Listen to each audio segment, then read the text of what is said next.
فرمایا اللہ سے ڈرو، اللہ سے ڈرو میرے صحابہ کے بارے میں، میرے بعد میرے کسی صحابی کو گالی مت دینا۔ میرے آقا صلی اللہ علیہ وسلم فرماتے ہیں جس نے میرے کسی صحابی کو گالی دی اس نے مجھے گالی دی۔ اللہ کے نبی صلی اللہ تعالیٰ علیہ وسلم کی شان میں کوئی گالی دینا پسند کرے گا؟ خود حضور اکرم صلی اللہ علیہ وسلم نے فرمایا میرے دوستوں میں، میرے صحابہ میں جس کو بھی تم نے گالی دی گویا کہ اس نے مجھے گالی دی۔ آج لوگ اس طرح کی باتوں کو ہلکا سمجھ رہے ہیں۔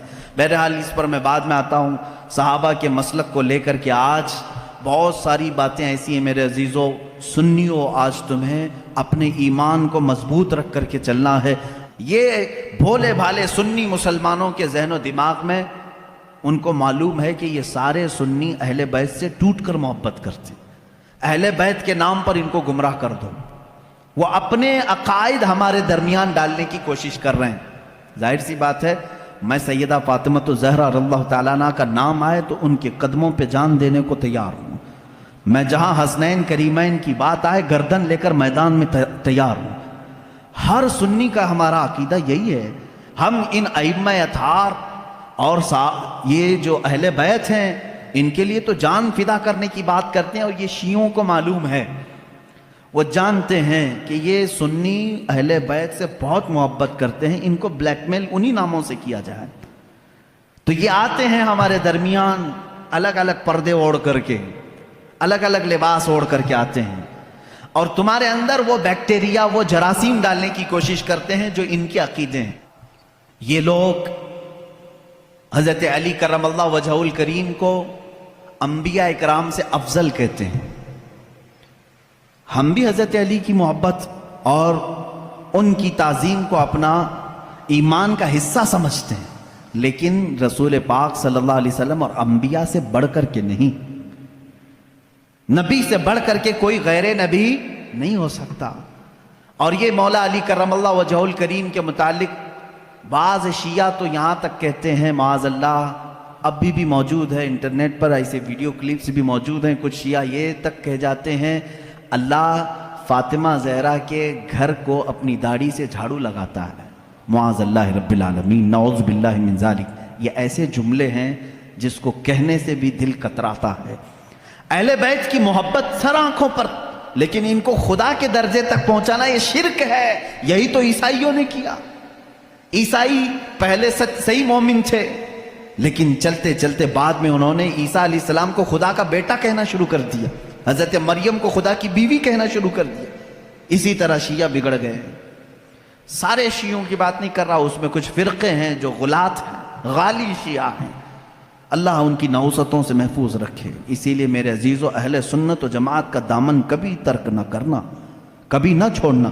یہ ایسا درمیانی راستہ ہے جس مسلک میں آج ہمیں صحابہ کی تعظیم بھی سکھائی جاتی ہے اور اہل بیت اطہار کی تعظیم بھی سکھائی جاتی ہے۔ یہاں ایک بال برابر بھی ہمیں ادھر سے ادھر ہونے نہیں دیا جائے گا، ایک بات سمجھ کر کے چلیں۔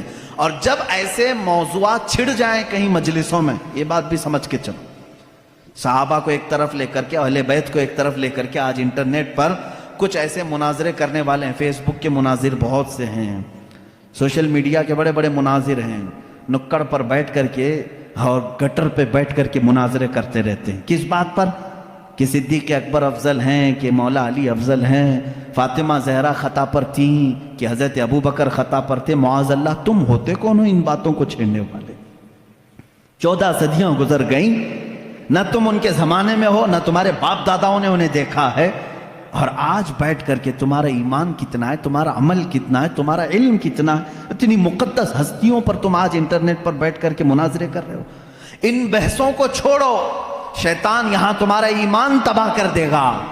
جب ایسی باتیں آ جائیں، صحابہ اکرام کے آپس کے جو بھی معاملات ہوئے ہیں، تو ان باتوں کو جب بھی کوئی تمہارے درمیان چھیڑے تو اتنا کہیں کہ ان دونوں کا معاملہ وہ حل کرے گا جو ان دونوں سے بڑا ہوگا۔ میں کون ہوں؟ میں تو 14 صدیوں کے بعد آیا ہوا ایک چھوٹا سا بچہ ہوں۔ اگر ان صحابہ کے درمیان کچھ معاملات ہوئے ہیں تو اللہ موجود ہے، رسول کریم صلی اللہ علیہ وسلم ان کے سرپرست ہیں، دیکھا جائے گا قیامت کے دن ان کے جو بھی معاملات ہوں گے اللہ ان کا فیصلہ فرمائے گا۔ تم کیوں اپنا ایمان خراب کرتے ہو؟ میری بات سمجھ میں آ رہی ہے؟